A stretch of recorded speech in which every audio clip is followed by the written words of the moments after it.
Hello and welcome to Dateline New Haven. I'm your host, Paul Bass, inviting you to look behind the headlines on the stories that make our community tick.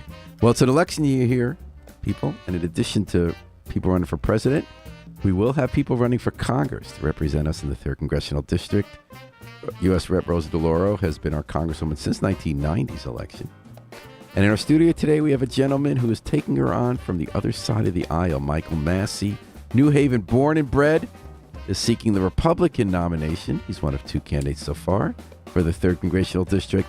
He said he's running to represent New Haven, says he has a lot of new ideas, and he also wants to see a shift in the Republican Party. Michael Massey, thanks so much for coming to the studio today, and it's a pleasure to be chatting with you. It's a pleasure to be here. I've known you over the years as the co-proprietor with Kenya of the corner store, Black Corner Store. It's Kenya. Kenya, I'm sorry. Okay, everybody get it wrong. You know, Kenya, and you're the Black Corner Store across from Troop School at Platt and Edgewood Ave. And now you're making a move here for Congress. So tell me, why are you running for Congress? It's time that we start representing ourselves. These Democrat policies, they've been getting worse and worse and ruining our neighborhoods. We have to come up with our own solutions. These older Democrats, it's time for them to go. They haven't been in New Haven for a very long time. They don't know our solutions. We got to start creating our own role models. Kids need to look up to us. I want kids that see me to say they could be the next congressman, next senator. Like Rosa DeLauro, she don't inspire our children. But how could she? She's, a little long in the tooth, and she's been in Washington most of my life. And Michael, you talked about the Republican Party specifically. I looked at your policies. You are definitely a Republican. You know, you got conservative views and also new views. You know, you question the status quo. Have you been a Republican your whole life? Like, why Republican, not independent? I've been apolitical. The first time I ever voted was for Donald Trump. Mm-hmm. And that's the thing. Like, most of us don't vote. 60% of people in New Haven don't vote. And that's was that because 2016 or 2020 that you voted? 2020. Mm-hmm. Yeah, and what changed that year? Like, why did you not vote before that, and what made you vote in 2020 for Donald Trump? Like everybody else, you feel like policies ain't gonna change, and no matter if you vote one way or the other, things aren't gonna change for you. Like when you live in New Haven, your entire life, you don't see anything good. You don't have people running that you know or that you know going to want the best for you. So a lot of us just tend not to vote, or we act like, or we think that it has no relevance to our life. But something changed in 2020. You had a reason you voted. Donald Trump. And what was the reason? Tell me about that. I like his policies. I like that he's not all buttoned up. He's sound and talk the way we do. I've been seeing Donald Trump on all of our shows for my whole life. I've seen him do interviews with black people that I be skeptical to do interviews about. So when I hear the media keep talking about how racist he is, I'm like, man, if he racist, y'all definitely racist. It's he did a lot of good things for black people. I've been in jail.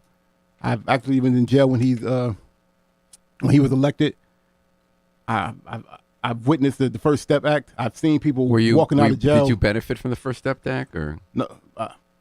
I might as well have, because it was emotional for me. I've seen people walking out of jail talking about I love Donald Trump, like people that, they were in jail for way too long for not enough people give him credit for setting a lot of black people free, and it was emotional for me. It was emotional for a lot of people. But when you listen to the media, and that's all we get to listen to, we don't really know politics like that.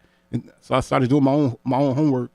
Like the media lies, they lie so much. Like this whole bloodbath thing they going through, talking about right now, and people calling them out for it. He was talking about the economy, yeah, right? People calling them out for it, and I'm glad that people starting to do their own research. Like the media got us voting Democrat for no reason, knowing that our lives have been under Democrat this whole time, and our city ain't no better. Mm-hmm. What were you in prison for?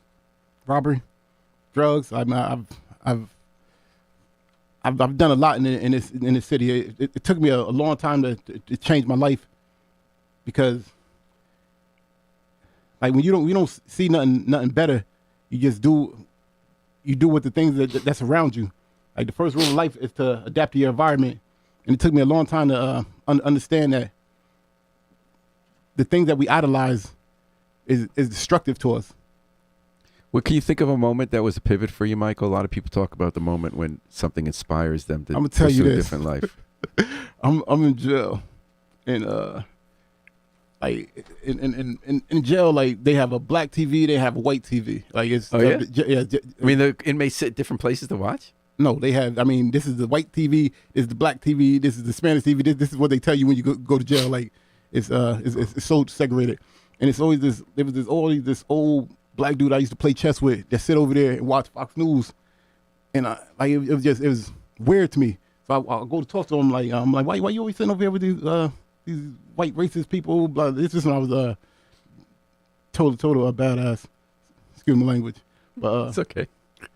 So I asked him, and he was like, well, Trump about to talk, like, know what I mean? I'm like, well, we about to watch speech over here. He was like, yeah, but I can't watch CNN. They're gonna spin everything he say. He was like, matter of fact, come take a seat with me. So I watched Donald Trump's speech, and then he asked me, what'd you think about it? I was like, yeah, he wanted to do a lot of good things. It seemed like he cared about the country, blah, blah, blah. And he was like, go over there and watch CNN. They're gonna say it was racist, it was sexist, it was this, it was that, I mean, everything he said, I would always see it in, and they said exactly that, like he had a crystal ball or something.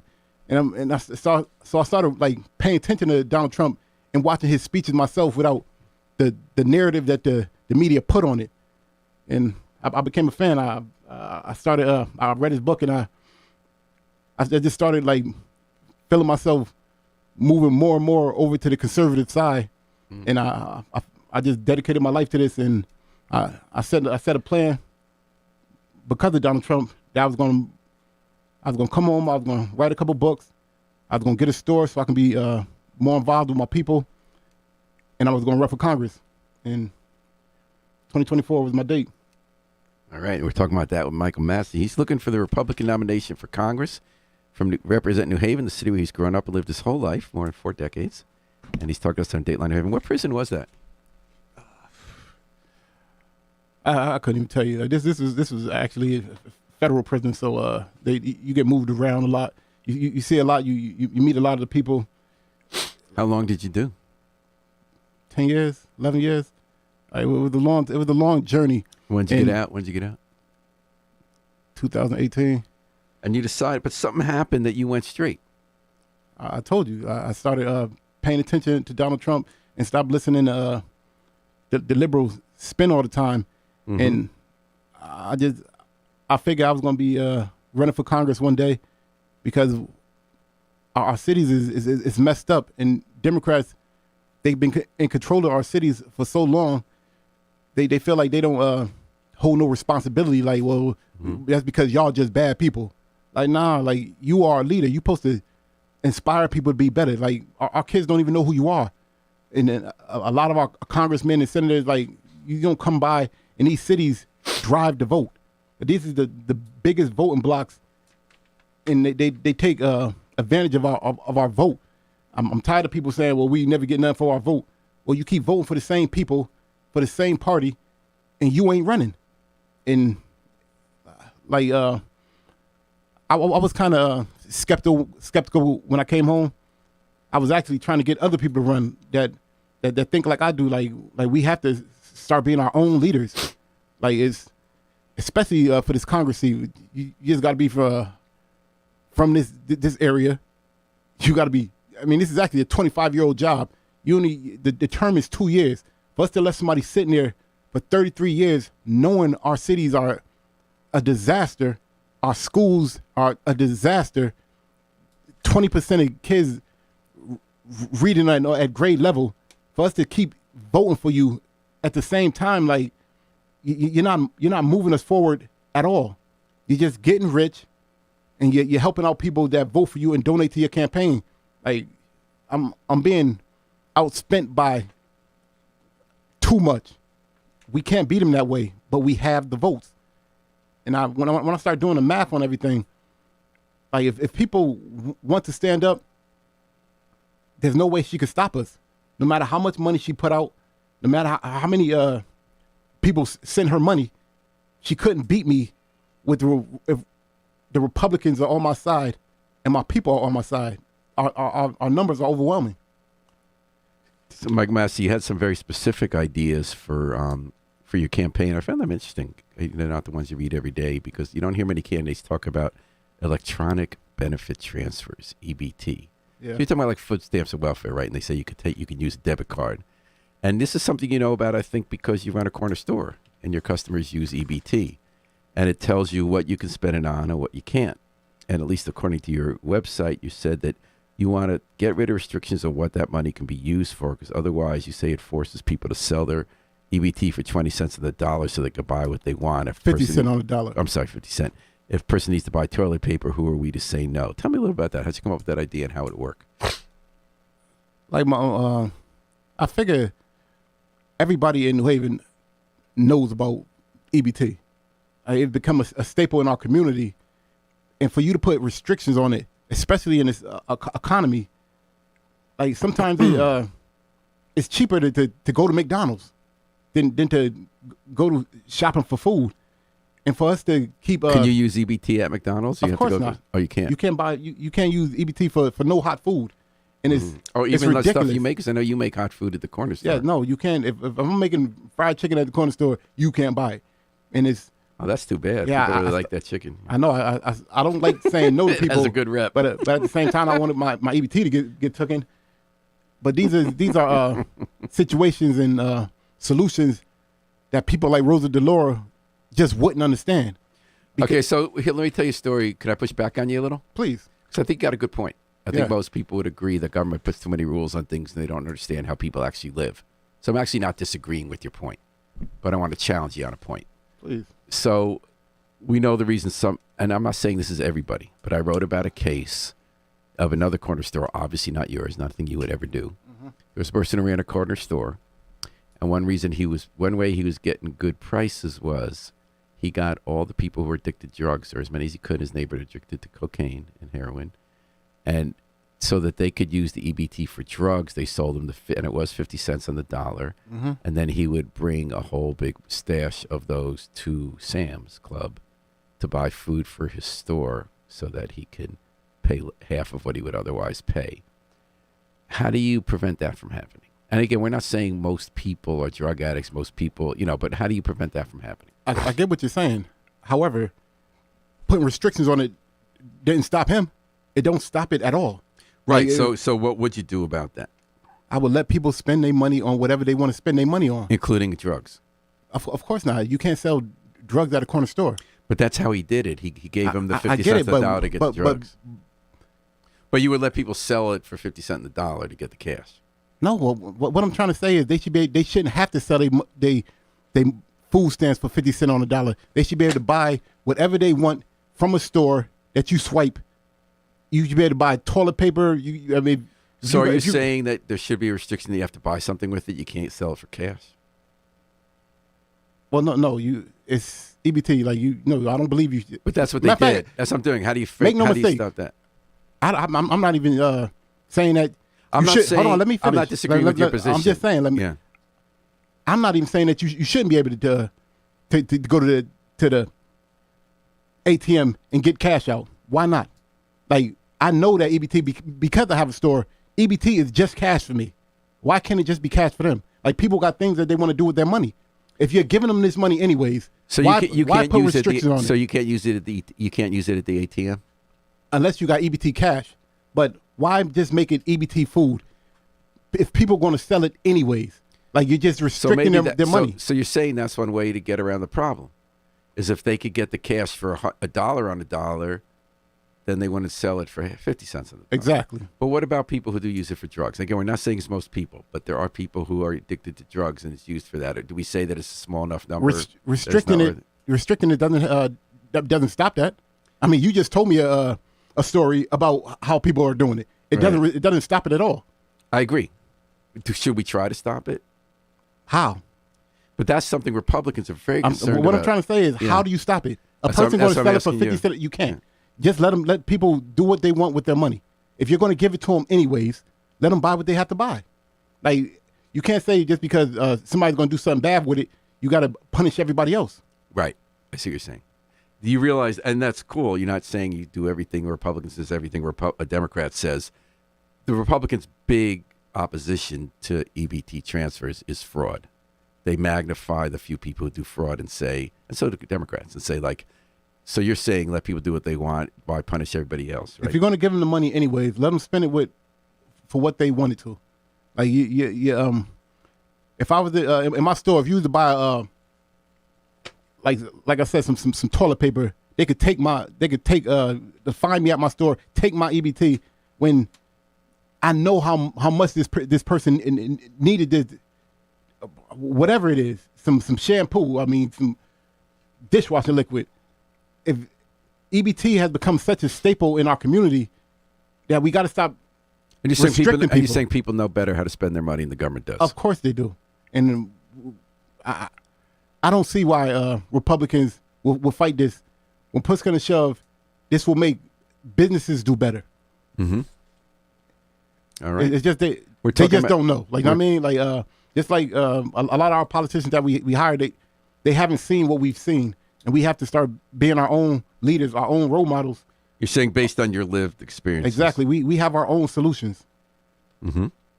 And then you talk about abortion, yeah, interesting thing, because a lot of people talk about how do we talk about abortion so that it's not just one side votes for one group and one side votes for another. Exactly. Your idea was baby bonuses. You say give $5,000 for women over 18 and $10,000 for married couples for every baby.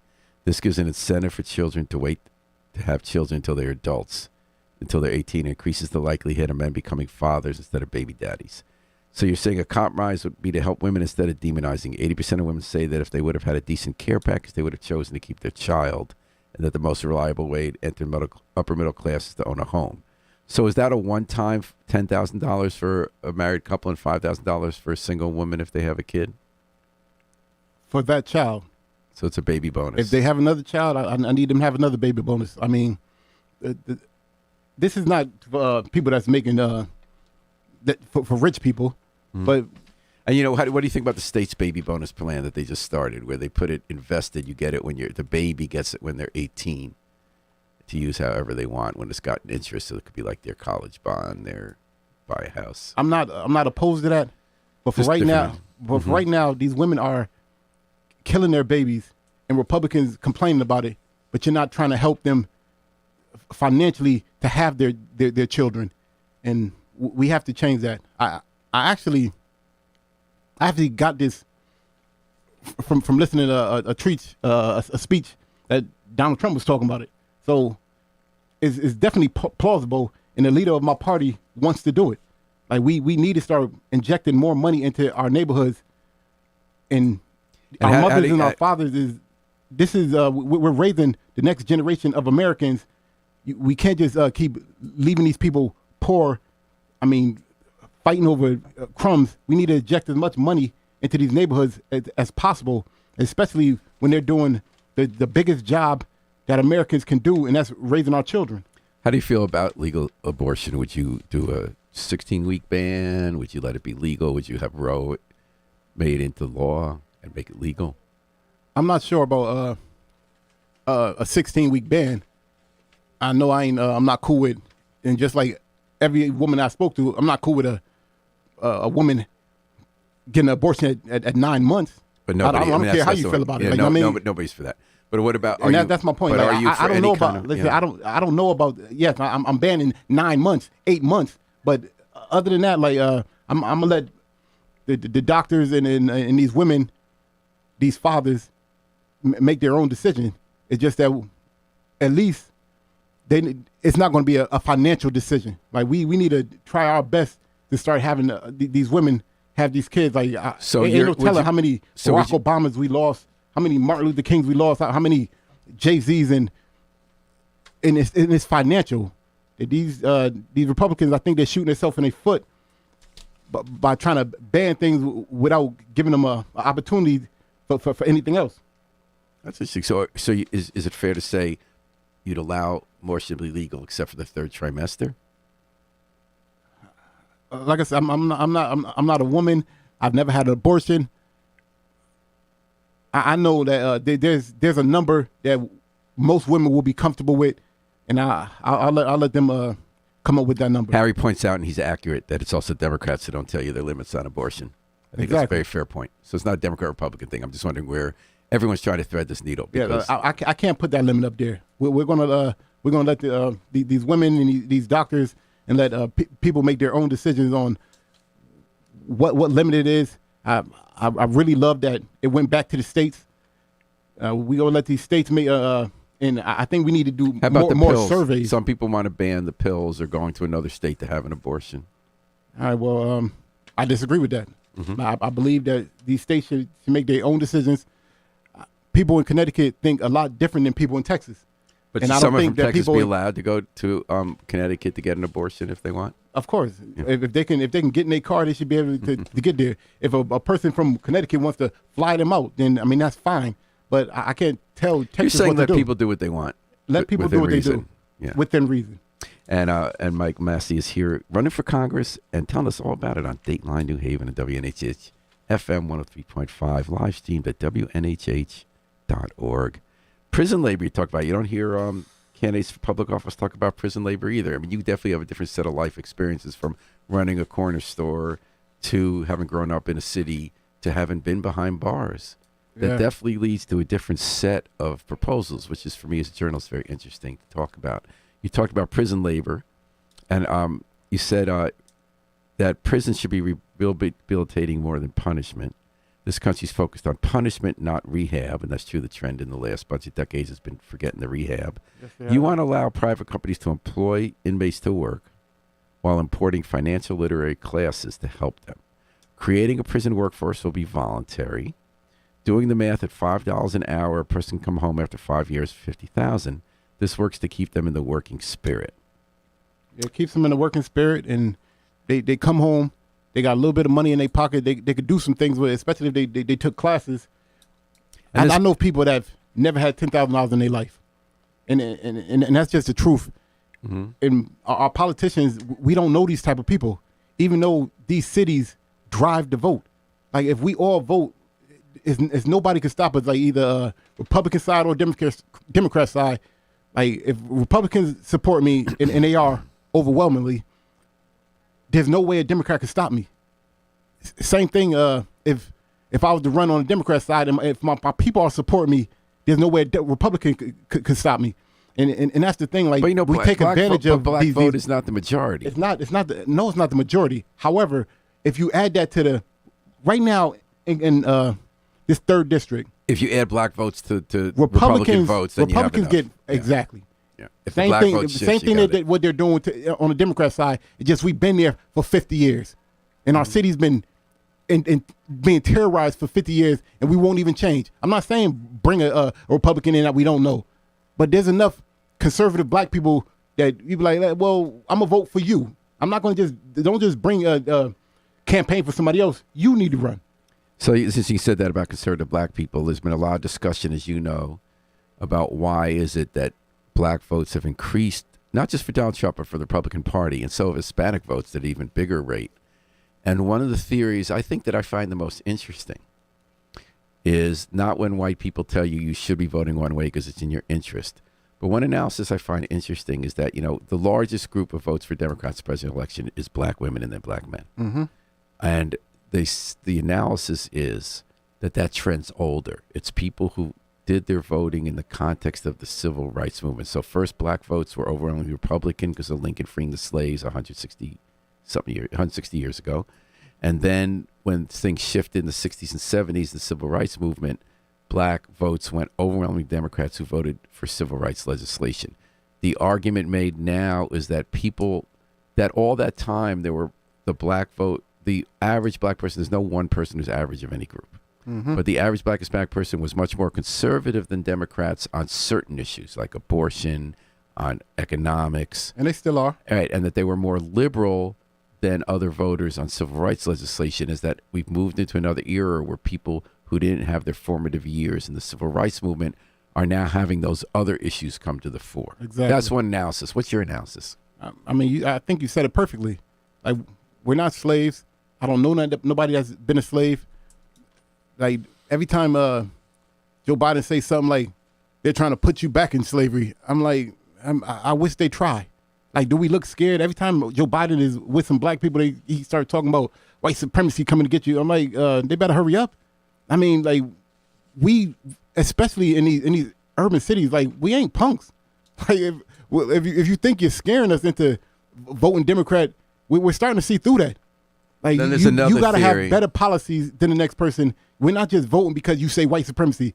I'm not trying to hear that no more. And there's Like, another theory, which I found very interesting. It's more for Hispanic than black votes. Because I don't know what's theories, right? I just read these guys, right? Yeah. One is that every group, when you're more oppressed and trying to get into the system, you vote more as a block.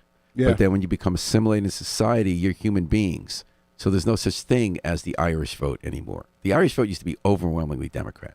They got assimilated in the country. They were discriminated against much less. They were Americans. The Irish was part of their identity forever, but it wasn't politically one group trying to get equal rights. And the idea is that, well, so many different kinds of Hispanics and black voters, countries you come from and all that kind of stuff, but that as groups become more a part of America, like you said, not worried the slave ships are coming back and all that kind of stuff, so right when we're past, that they're just like other human beings, and that it kind of doesn't make sense to talk about the black vote, the Hispanic vote, or the Irish vote, or the Jewish vote, because people are people, and some people are more conservative than others, some are more liberal than others. So that's a little different theory, and it's more for the Hispanic than the black vote, because blacks are more discriminated against still in America. But that's more like, how do we stop being discriminated? You just have different views on that. I believe that, especially on a Democrat side, they understood how to work our leaders. When I say that, I mean, Well, King's father was Republican, and King became... What I mean is, for Hollywood is overwhelmingly Democrat. So they get, especially when you're this broke, we love Jay-Z, we love LeBron James, and when we're not so into politics, so when our leaders, people that we look up to, say vote this way, we do that instead of thinking about his life is not like my life. Like, we have different experiences. I'm super broke. This is not you. They're telling me to vote because of racism, and racism is not my issue at this point. My issue is that we're poor. So when people like Donald Trump saying like, well, maybe they need baby bonuses, we still be like, bah humbug, because our leaders are telling us we need to vote against you because you're racist. Like, when you start paying attention to that, you're like, man, that's kind of stupid. Like, a lot of things that you would vote for is opposed to what I'm voting for. Like, I need to vote to inject more money into my neighborhood. Like, why your wife is having an abortion is different than why us as a family is choosing to have an abortion. And since the media is overwhelmingly Democrat, Hollywood is overwhelmingly Democrat, all our people that people look up to are overwhelmingly Democrat. We just naturally take their ideas and be like, well, he said it, and we agree a little bit, and we're not even thinking about us because we're so poor. We got our own lives to go through. Like, we're working 2-3 jobs. We're not really watching politics or paying attention too much. Everything in my store done doubled under Joe Biden. I mean, it's ridiculous how people that's so poor are voting for these policies when I don't want to go too much on the tear, but Biden, he came in and made life terrible. I was doing fine before he got here. I am so broke right now. And I could say that for most people that I speak to every day that want me to run, and they don't want me to campaign for a typical Republican. We might as well just have left a Democrat in there because they don't know us as well. And this is what I'm hearing every day when I talk to people in Hamden, Waterbury, New Haven. Like, these are the voting blocks that's going to get somebody elected, and we still just vote Democrat just because well, you should have heard what LeBron James said. And I love LeBron James. I mean, I'm a Laker, but Your politics can't be my politics. We're talking about Michael Massey's politics because he's running for Congress for the Republican nomination in the 3rd Congressional District here on Dateline, New Haven. Yet another idea: defund illegal immigration. You say deporting problematic migrants is a must, but we shouldn't waste taxpayer money scouring the country for every non-citizen. We know who they are, that we don't allow them to cost taxpayers money. We can't afford to take everyone. So if one family member is willing to foot their bill, cool, but not one rent set should be taken care of non-citizens. So I'm going to try to, what is the policy that you would change? Well, I'm gonna give you an example. I'm watching YouTube, and this old black dude, he like, man, I've been sitting on this bench, sleeping here for the last 3 months. These people come in here for, 5 days, and walk up to the hotel across the street from me that I could never afford, and they just in there sleeping good. They being fed, they're eating, and I'm still here on this bench. There's enough, especially black people, or I'll say urban people that need help, that we just can't afford to just put somebody ahead of us. Well, we act like we can't take care of our own, but when people come in here that's not us, that haven't been paying taxes, or you're not even American. Like, we have no reason to put you ahead of us. We don't know you at all. It's like me buying clothes for a child that's not mine, but leaving my kid with holes in his shoes. It's not right, and I believe that we got to pump the brakes on that. Over 10 million migrants came in here within the last 3 years. It's only 30-something million black people here. So what would you do? It's only 30-something million black people in America. So how would 10 million came over. 10 million non-us came over. So you're saying that you would stop the ridiculous. flow, or just not give them aid when they're here? I would stop the flow, and I'm definitely not giving them aid while they're here until we can afford it. We're $30 trillion in debt.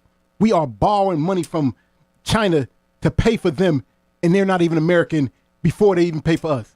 It's ridiculous. That's the one thing I want to ask you, because that issue comes up about putting American workers at a disadvantage, or people. So if, under your prison reform program, if they make $5 an hour, one criticism of prison labor by private companies is that you're helping those people get rich by having this captive group of workers who get paid less than the guy who's sitting on that bench who could have the job, who didn't go to prison. So I guess one person might ask you, why should you pay under minimum wage to someone work in a prison who's in a prison because he broke the law, instead of paying someone who didn't break the law in New Haven money for the same job and have it be a wage they could live on? I'm not opposed to rich people. But prison labor. I heard you say. Yeah. I'm going to be rich one day, but at the same time, these people are in jail doing nothing. No, I agree with that. You want to keep them rehabilitation money. I heard what you said. But what about I'm the $5 an hour? Okay. Yeah, $5 an hour, you can come home with $50,000. When push gonna shove, we are shipping jobs out of this country. But would it be those jobs, or would it be the jobs that people here are doing for $15 an hour? No, of course it'll be jobs that's coming back from overseas, put back in this country. You shipping them out of this country because you could pay overseas workers less. Like, we have a workforce or a potential workforce right here that really needs that money. And of course, Democrats going to be like, oh, you're discriminating against them people. And this is what I really don't like, how Democrats feel like they got to make decisions for us. Like, you're not daddy. Like, if you survey the people in them jails, they'll say, let's do it. But what about we've been the in person here who's not in jail? doing time for no reason. Okay, but what about the person who lives in New Hallville, has never broken the law? Why shouldn't that job go to a factory in New Hallville where he could make enough money to pay for his family? That hasn't been happening, is what I'm saying. Like, these jobs are being shipped across seas to people to be paid less. Let's stop doing that. And these jobs that you're going to ship across seas, or jobs that can be brought back to America. How do you make sure it's those jobs and not the jobs that are already here that they're going to want to save money on? I mean, everything is. We're not gonna have answers for everything. But this policy will put a whole lot of money in the hands of these urban neighborhoods, of course, not every job going to be done by people in jail. However, at the very least, it'll curb recidivism. Like people come home right now, strong, mad, 10 years of removed from anything they knew, and they angry and they broke, and you shove these people right back into our neighborhoods that we have to deal with. I don't care how we're not gonna have answers for everything that somebody's saying. Well, we shouldn't do it because of this. We shouldn't do it because of this. I believe that it's a super plus, especially for these urban neighborhoods that move the vote. All right, we're talking to Michael Massey, running for the Republican nomination for Congress. What kind of reactions you getting from people? Oh, my policies, people love my policies. It's just that they're skeptical of Republicans. And I'm like, listen, I'm not asking you to vote Republican. I'm asking you to vote me. I just happen to be a Republican. Like, if you love the policies, the Democrat is not daddy. Like, we got to stop acting like they're our benefactor or they're our best friend. You've never met your congressperson. Like me, I mean, I'm coming to the cookout. All right, and then tell me about the mechanics campaign. So there's Rafael Irizarry is also running. Do you know this guy? I've met him a few times. And so two of you will be going for nomination. What's it like so far competing for that? I have no I don't dislike him. I don't like him. I don't know him. I'm from New Haven, and this is the biggest voting block. And I feel like we need to vote for ours for right now. And my policies is better. He's I'm not saying he's rich, but he ain't us. Do you have any endorsements yet? No, I'm actually I'm brand new, so I'm glad that you having me up here. I'm glad you're here like too. Do you have staff hired, campaign organization, campaign manager? I got a treasurer right now. Yeah. He's actually doing my website. It's taking way too long. It's been like 3 weeks. I'm upset about it. That's not long. I'm upset about it because people ready for this movement. Well, I was like able this urban Republican movement. Like I think it's strong. It's this we're Republicans. However, like I wanted to keep this concentrated on us. Like this is our urban community. Like, I mean, we black, we Puerto Rican, we out here. And how would people get involved in your campaign, Michael? Right now you can go to my Facebook, but like I said, you can go to Massey for Congress, or you can go to Urban Republican Movement. Is that something you came up with, or is there such a thing called that? No, actually my wife came up with it. All right, so you came up with the word. Are you also like, how do you feel about the guy in North Carolina, Mr. Robinson, running? Is that sort of the vein you're in, the guy running for governor there? Senate, I'm sorry. I'm not too apprised of that right now. For right now, I'm concentrating on this third district. I'm not going to try to be all over the place. Well, I salute you for running. The more people running, the better city we have. Yeah, I'm right. All right, Michael Massey, thanks so much. Good luck with the store. Appreciate you. And thanks to Harry Droz, the best station manager in the business. And we're going to take it out with the Afro-Semitic Experience. God bless America. God bless New Haven, Connecticut. We're going to take out the Afro-Semitic Experience performing I Wish I Knew How It Would Feel to Be Free from their band CD, A Plea for Peace. This is Paul Bass inviting you to fly free with us all day and all night long at WNHH New Haven's home for community radio.